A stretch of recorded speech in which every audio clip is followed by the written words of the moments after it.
Mama left us a challenge: whoever solves it gets everything. It started with a funeral no one wanted to attend, not because my mother wasn't loved, but because of what she'd left behind. Or rather, how she left it behind. The lawyer looked like he'd rather be anywhere else as we all squeezed into his office. My sister, Meredith, sat on one side of the room like she owned the air we breathed. My brother Nick leaned against the wall, arms crossed, jaw clenched, like he was ready for war. And then there was me, Aaron, the oldest, the one who had been there through all of it. Or so I thought. Though it wasn't read aloud like in the movies. It was a USB stick.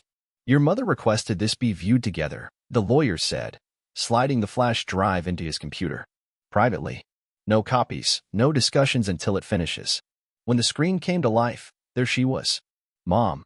Sitting in her favorite chair, wearing the same soft gray sweater I gave her for Christmas 2 years ago. Her hair had thinned by then, but her eyes, those sharp, knowing eyes, hadn't lost a bit of their fire. If you're watching this, I'm gone, she said calmly.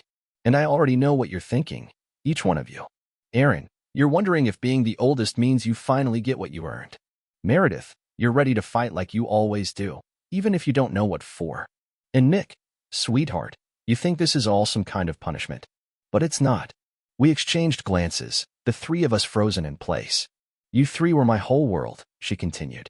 But you turned on each other. You let old wounds bleed into everything good. And I blame myself for that. So here's what I've done. I've left behind something different. A pause. Her lips curled into that half smile that usually meant trouble was coming. There is no traditional inheritance. No house to split.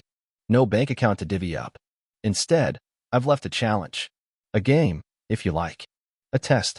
Somewhere in this town, I've hidden the key to everything. Whoever finds it, earns it all. I felt my chest tighten. Meredith snorted. She's joking. The lawyer shook his head. It's legal. Binding. She documented every detail. What does that even mean? Nick asked. It means, the lawyer said, handing each of us a sealed envelope, your mother left you each a clue. And until one of you solves it, the estate is frozen. I stared down at the envelope. My name in her handwriting. Firm. Slanted. Deliberate. Good luck, the lawyer muttered. You're going to need it. And just like that, the war for my mother's legacy began. I didn't open the envelope right away. I placed it on the kitchen counter and just stood there, staring at it like it might hiss or bleed. That envelope, sealed with her handwriting, felt heavier than grief. It was guilt. Expectation.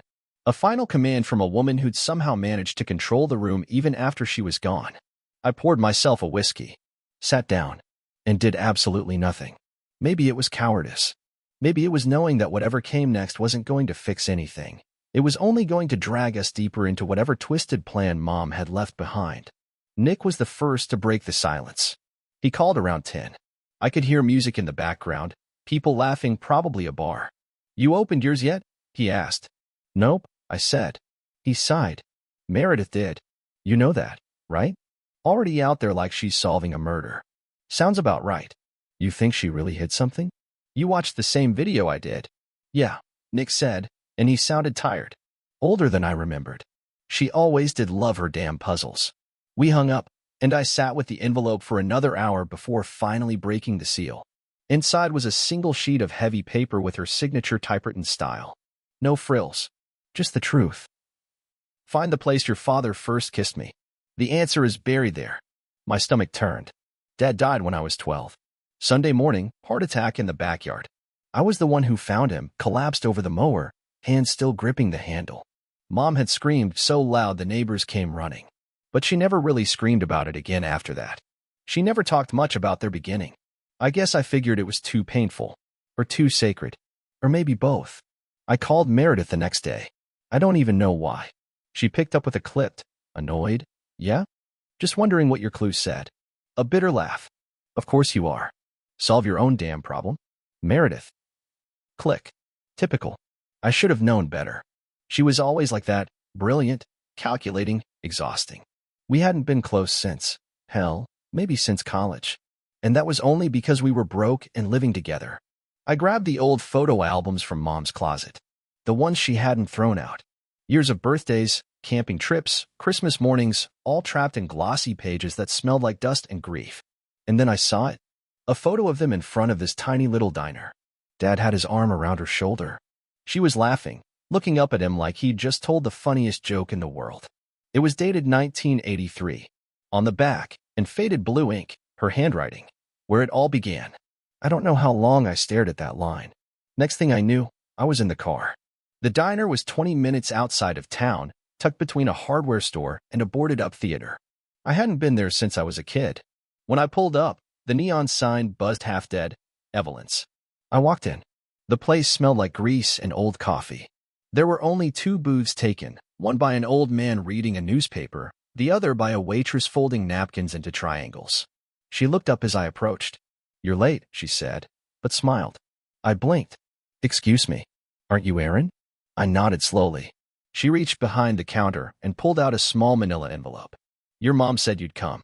My throat closed up. She slid it across the counter. I picked it up, hands shaking. Inside, a Polaroid of the booth in the corner, the same one in the old photo. On the back, a note in Mom's handwriting. "Look beneath the table." I went over. The seat groaned as I slid in. There, screwed underneath the wooden table edge, was a small metal tin. I pried it loose, heart pounding. Inside, a key. A real one. Old, brass, heavy, and a note. "Storage Unit 117. Eastside Lock-In Store. Bring a shovel." A shovel. I leaned back in the booth, staring at that line. Meredith was hunting for riddles. Nick was still probably on his first drink. And me? I was already in the game. I didn't know what I'd find at Unit 117, but for the first time since the funeral, I felt alive. Eastside Lock-In Store was the kind of place you drove past 100 times and never noticed. Low gray buildings lined up like tombstones, each with a faded blue roll-up door. The kind of place filled with secrets nobody wanted in their house. Unit 117 was in the far corner, flanked by a rusted fence and a security camera that looked like it hadn't worked since the Bush administration. I parked, sat in the car for a few minutes, and just stared at the door. A key, a note, a shovel. This felt less like an inheritance and more like the start of a true crime documentary. I grabbed the key from the passenger seat, the old metal warm in my palm. The lock clicked open easier than I expected. The door creaked up halfway before sticking. I ducked under. It smelled like old wood and dust. And something else, floral, faint, like dried roses left too long in a vase. Inside was a single wooden chest. Big, heavy, weathered like it had seen decades of storms. And sitting on top of it, a folded piece of paper. "Aaron," it read. "You're first." That surprised me. I figured Meredith would have clawed her way here by now. Or Nick would have sweet-talked someone into giving him a shortcut. But no, you came. You followed the thread. I kept reading. "You want answers. You always have. But this isn't just about the money. It never was. You think I don't know what happened the night your father died? You think I don't know the weight you've been carrying since then?" My throat went dry. "Open the chest. Inside, you'll find the next step. And something else. A truth you've been avoiding for 20 years. My hand hovered over the latch. I didn't want this. I wanted closure. A check. A nice clean line at the end of Mom's story. Not this. But I opened it anyway. The hinges groaned like something alive. Inside, wrapped in linen, was a box smaller, locked, no key in sight. And beneath it, a stack of letters tied with twine. Some addressed to Dad. Others, to me. And at the very bottom, a photo. Me, age 12, standing in the backyard, holding something. A wrench. My knees buckled. I sat hard on the concrete floor, the air gone from my lungs. I remembered that day. The mower had jammed. Dad told me to get a wrench. I tossed it toward him, not hard, just lazy. He bent to pick it up. And then, the sound, the collapse, the way he gripped his chest, like trying to hold something inside from bursting. I never told anyone about the wrench. Not once. Not in 20 years. But somehow she knew. The letter on top of the pile was addressed to me. I opened it with trembling fingers. "It wasn't your fault," she'd written. "It was his heart. It was always going to be his heart. But you blamed yourself. I saw it in the way you stopped smiling. The way you started fixing everything and everyone, like you thought if you could just hold the world together, it wouldn't fall apart again." Tears blurred the page. This challenge isn't about inheritance. It's about release. About facing what we all buried. Each of you has a truth to uncover. Only then does the will unlock. I sat there in the dark, chest heaving, letter clenched in my fist. This wasn't a game. It was a reckoning. I pulled out the rest of the letters. One by one. Read them until the sun started creeping through the cracks in the door. I didn't know what mirror. The next morning, I woke up with concrete in my chest and dirt on my jeans. I must have fallen asleep right there in the unit, letters piled around me, the key still gripped in my hand like it could unlock time. I drove home with the sunrise blinding through the windshield. Didn't shower. Didn't eat. Just dropped the letters on the kitchen table and stared at them like they were evidence in a trial. Nick was already calling. "You get anything yet?" he asked, voice tight with something halfway between excitement and dread. "Yeah," I said. "Got something." "Like what?" I paused. "Because how do you say, I found a key, a box, a dozen letters about Dad's death, and a photo that made me remember the worst day of my life." So I lied. Nothing useful. Just old family junk. Nick let out a breath. "Okay. Well, I'm driving out to the lake. I think mine's pointing me there. I'll let you know." "You talked to Meredith?" "Hell no. She probably poisoned my water bottle." I almost smiled. After he hung up, I took the smaller locked box from the storage unit and placed it on the table. There was still no key. No hint. Just the weight of it, like whatever was inside wanted out. I tried everything: paper clips, old skeleton keys, even one of Dad's screwdrivers. Nothing. Eventually, I gave up and reached for the next letter. This one wasn't from Mom. It was from Dad. My hands went cold. The letter was dated 2 days before his heart attack. The paper yellowed, the handwriting unmistakably his. "Aaron, if you're reading this, something's happened. I'm not good at saying things out loud, you know that. But I see you, son. I see the way you carry everyone. The way you try to make yourself small so other people can feel big. That's not strength. That's sacrifice. And it's not always noble. Sometimes it's just sad." My eyes blurred. "If you're looking for answers, start with the diner. But don't stop there. I left something for you behind the old barn, the one your grandfather built. You'll know it when you find it. Behind the old barn. That place hadn't been touched in years. Mom sold it after Dad died. But I knew the address. I still remembered the creak of those floorboards, the way the wind used to scream through the rafters. I grabbed my jacket, the box, and a crowbar. The property was 30 minutes outside of town. It looked worse than I remembered, vines strangling the porch, windows fogged with time. But the barn still stood, leaning slightly, like an old man too proud to sit. I circled the back. There, half buried under dirt and moss, was an old trapdoor. I pried it open. A single step led into darkness. My phone flashlight cut through the dust. There, sitting in the center of the space, was a wooden crate. Same brass handle as the one in the storage unit. And taped to it, another envelope. I opened it. A second key. But not for a box. Inside was a safe deposit key. Bank name embossed. But that wasn't what stopped me. It was the last line of the letter. "Meredith doesn't know. Don't tell her. And when you see what's inside, you'll understand why." I sat down hard. Because the thing was, I wasn't even angry. I was terrified. Terrified of what I might find. Terrified that my parents, the people I thought I knew, had buried more than just truths. And terrified of the fact that, for the first time in my life, I didn't want to share. Not with Meredith. Not with Nick. Not even with myself. I didn't go to the bank right away. The safe deposit key sat in my glove compartment for 2 days like a ticking bomb. I kept driving past the place, circling the block like a criminal casing the joint. I don't know what I thought I'd find inside that vault, but I knew once I opened it, there'd be no turning back. And part of me, the stubborn, scared part, wasn't ready. So I threw myself into work. Fixed a broken fence panel. Took the car in for an oil change I'd already rescheduled twice. Even cleaned out Mom's attic, or tried to. That's when I found it. A box labeled for Aaron, buried under a pile of tax files and forgotten Christmas lights. Inside, an old leather-bound journal, cracked with age, and another letter. This one short. "Read this when you're ready to stop lying to yourself." I flipped open the journal. It was my mother's, filled with entries dating back to the early 80s. Some were mundane, grocery lists, to-do items, half recipes. But others were brutal. April 4th, 1985, he's drinking again. I told him if he ever hit me, I'd leave. He didn't believe me. I didn't either. May 13th, 1987, Aaron asked about the bruise. I told him I fell. He looked at me like he knew. He was 5.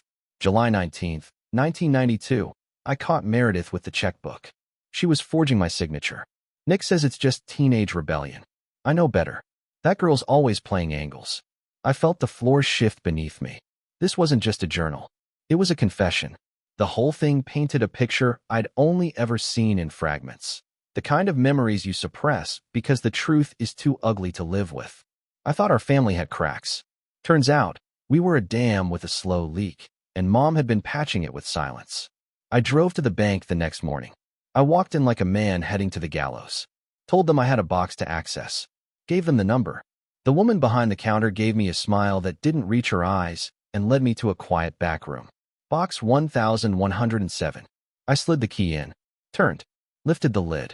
Inside, a flash drive, an envelope, and a small velvet pouch. I opened the pouch first. Inside was a ring, gold, heavy, etched with my mother's initials.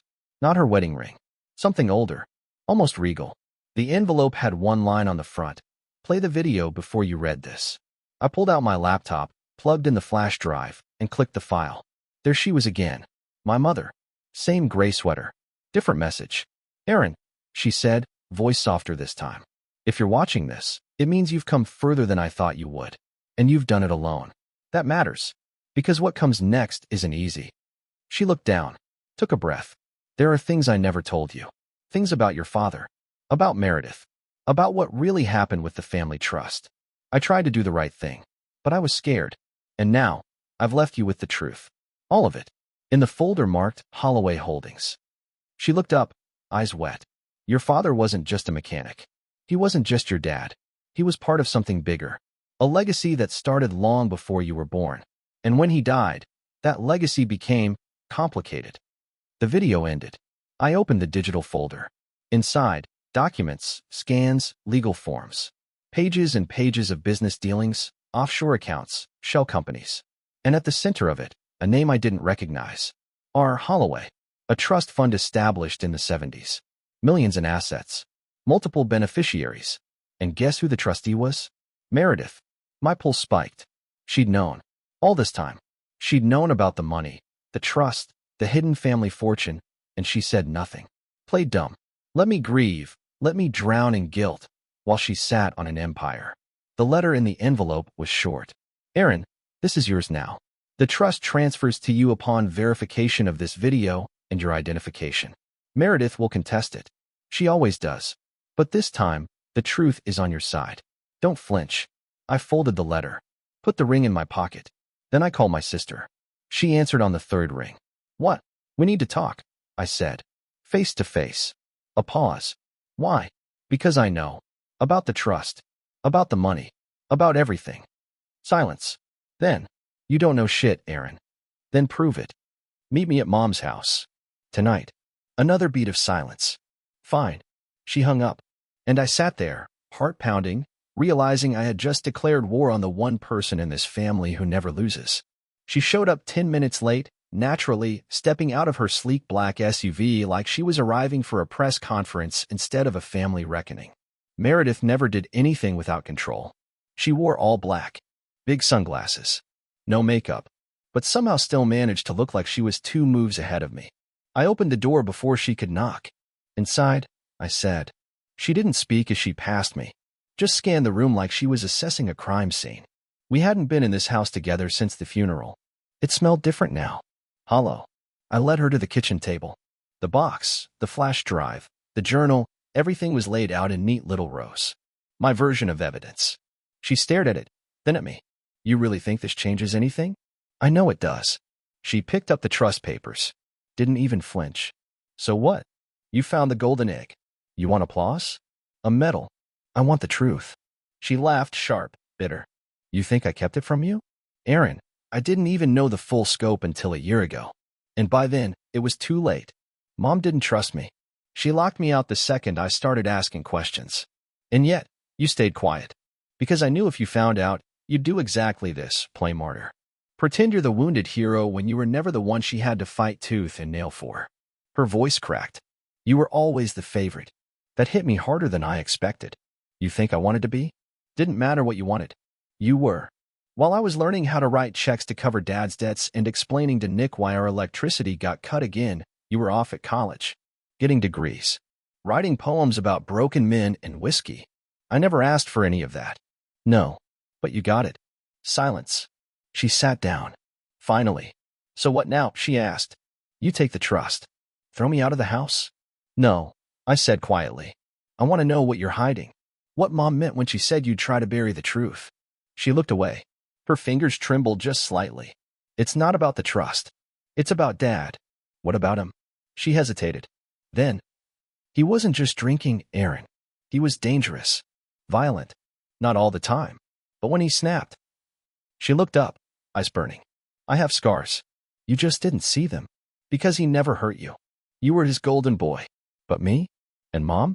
We paid. The air left the room. Why didn't she ever tell me? Because she was protecting you. Even after he died, she kept protecting your memory of him. Let you believe in the father you wanted to have. I felt sick. Why didn't you say anything? Because I hated you for it, she said. I hated that you got to mourn him. I hated that you cried like you lost a hero, while I cried because the monster was finally gone. She stood up. So yeah, maybe I held on to the trust. Maybe I wanted something to be mine after a lifetime of being second to your perfect shadow. She turned to leave. Meredith. She paused at the door. You don't get to fix this, Aaron. Not with a box of papers. Not with letters. Some ghosts don't want peace. Then she was gone. And I stood there, staring at the open door, realizing for the first time that the inheritance wasn't just money or land or pee. I didn't sleep that night. Not after Meredith left. I sat at the kitchen table, surrounded by the wreckage, letters, the trust, my father's ghost lurking in the ink of my mother's journal. Every memory I thought I understood had been reshuffled like a bad hand of cards. And the worst part? I still didn't know where Nick fit in. The last time we'd really talked, not just traded surface-level updates or snide texts, was years ago. Somewhere between my divorce and his third job in a year. But now, he was the one I needed to talk to. Because Nick had always been the observer. The one who saw things but said nothing. And I was starting to wonder what he'd seen that I hadn't. So I called him. He didn't pick up. I tried again the next morning. Still nothing. By noon, I was in my car, driving the 40 minutes to his place just outside the city, a low-rent condo he shared with his guitar, a busted recliner, and whatever flavor of regret he was bottling this week. He opened the door shirtless, bleary-eyed. Aaron? Jesus, man, what are you doing here? We need to talk. He rubbed his face. It couldn't wait until I had coffee? No. He sighed. Let me in. The place smelled like takeout and stale weed. Same old Nick. I dropped the envelope with the trust paperwork on his coffee table. He squinted at it. Then at me. What the hell is this? Proof. That Meredith knew about the Holloway trust. That Mom left me control of it. He sat slowly. Okay. So you win. It's not about winning. Then what is it about? You showing up here with some grand revelation? You want me to cry? Say I'm proud of you. I want to know what you know, Nick. What you saw. What you remember. He didn't move. Didn't blink. Why now? Because everything I thought I knew was broken. Because Meredith told me Dad was violent. And because Mom left a breadcrumb trail of secrets and guilt, and I'm tired of eating it alone. Nick laughed. A sad, hollow sound. You want truth? Fine. You remember the night Dad died? Of course. You were in the backyard. I was in the hallway. I saw him slap Mom. Not just a shove. Not anger. A full swing. Open hand. She fell into the counter. I froze. I didn't move. He looked at me now. I sharp. Then I heard the mower. Then I saw you come in with that wrench. I went cold. You saw. I saw everything. You tossed it to him. He bent to grab it. He never got up. I gripped the edge of the table. You never told anyone. Because it wasn't your fault. But I knew if you found out what happened inside, you'd think it was. You'd make it about the wrench.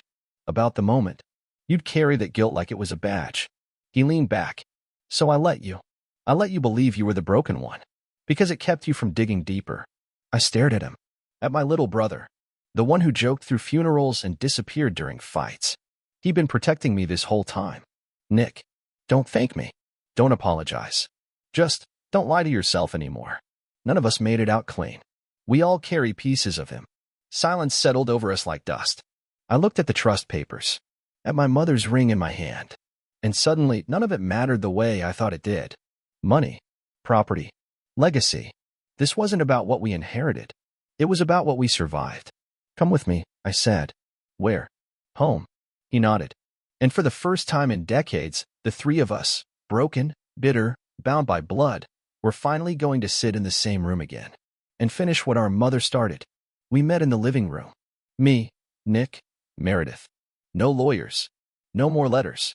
Just the three of us, the ghosts we carried, and the house we grew up in, every crack in the wall now feeling like a scar we finally noticed. Nick brought coffee. Meredith brought silence. I brought the truth. I laid everything on the table, the flash drive, the trust transfer, the safe deposit key, the journal. And then I looked at them and said what I should have said years ago. I don't want to fight anymore. I don't want control. I don't want revenge. I just want us to stop bleeding from wounds we won't even admit we have. Meredith stared at me. For a second, I thought she'd laugh. Then she did something I hadn't seen her do since we were kids. She cried. Not dramatic, not theatrical. Just tears. Real. Silent. Nick reached out, touched her hand.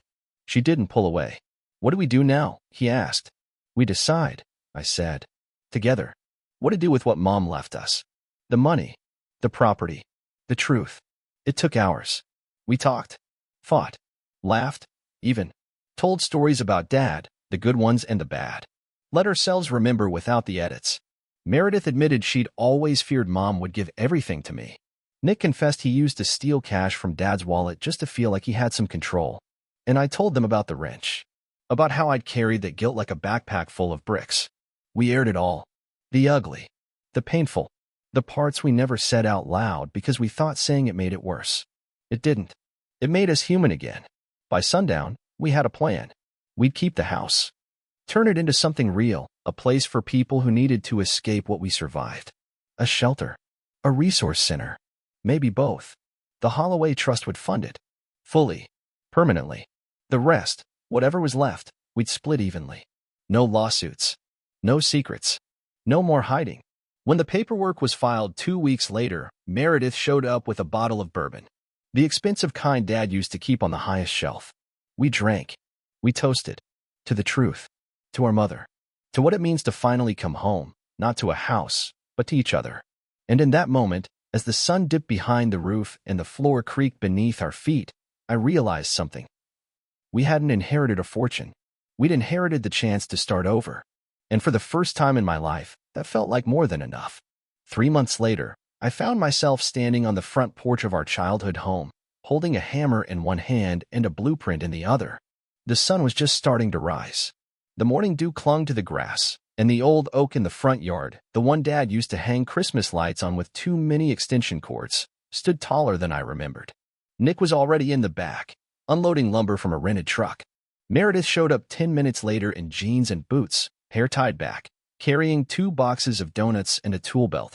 Don't look so shocked, she said. I know how to swing a hammer. We didn't hug. We didn't need to. We were past that now, past the performative gestures, the forced smiles. What we had was something better. Real work. Hard, messy, honest work. Turning grief into shelter. Turning inheritance into impact. The house needed everything: new floors, new wiring, a complete foundation overhaul. But we had help. Volunteers. Local contractors. People who heard the story and showed up. A retired teacher named Sylvia offered to run the books. A couple who'd lost their son to addiction asked if they could sponsor a room in his memory. The place started to breathe again. Walls went up. Paint covered scars. Furniture came in. Laughter returned. It didn't erase what had come before, the violence, the betrayal, the silence, but it gave it purpose. One night, Nick and I were sanding the new stair rail. He looked up, dust in his beard, and said, "You think she'd be proud?" I didn't answer right away, because that question, would Mom be proud, had haunted me my whole life. Every decision, every failure, every moment I hesitated to speak up or show up. But now, standing in a home we'd rebuilt from the ruins of our childhood, I didn't feel haunted. I felt steady. I think, I said, she'd finally sleep easy. Meredith joined us, holding a framed picture, the one of Mom in her favorite chair, gray sweater and all. She hung it in the hallway. No plaque. No inscription. Just presence. We opened the shelter 2 weeks later. The first person through the door was a woman in her 30s. 2 kids. Black eye. No money. No backup. She looked scared. I showed her the room, freshly painted, warm light, a bookshelf with kids' books. Told her she could stay as long as she needed. That no one was going to ask questions she wasn't ready to answer. She cried. And in that moment, I realized the truth of what we'd done. We didn't fix our family. We freed it. We took a legacy soaked in secrets and turned it into sanctuary. And now, when people ask me about my inheritance, about what I got when my mother died, I don't say money or land or a trust fund. I say a hammer, a blueprint, and a second chance. And honestly, that's worth more than anything she could have put in a will. The first winter in the house came early. Snow dusted the roof like powdered sugar. The porch creaked under boots and frost. Inside, the warmth came not from the ancient furnace we'd salvaged, but from something else entirely. The shelter had been open for 5 months. We called it the Holloway House, not for the legacy, not for the money, but because that name, that hidden root of our family tree, no longer felt like a secret. It felt like a story we had claimed. On Christmas Eve, we hosted our first community dinner. Nick cooked, badly, but it didn't matter. Meredith brought candles, music, even a donated tree. People came. Families. Runaways. Survivors. We fed them all. No questions. Just food. Light. Company. At one point, I slipped outside for air. That's when I saw the woman from the first day, the one with the 2 kids. She stood in the yard, snow catching in her curls, watching her children chase each other with mittened hands. "Thank you," she said quietly. I shook my head. "We just put up walls. You filled it with life." She looked at me then, really looked, and said something I'll never forget. "You didn't just give us a place to sleep. You gave us a place to belong."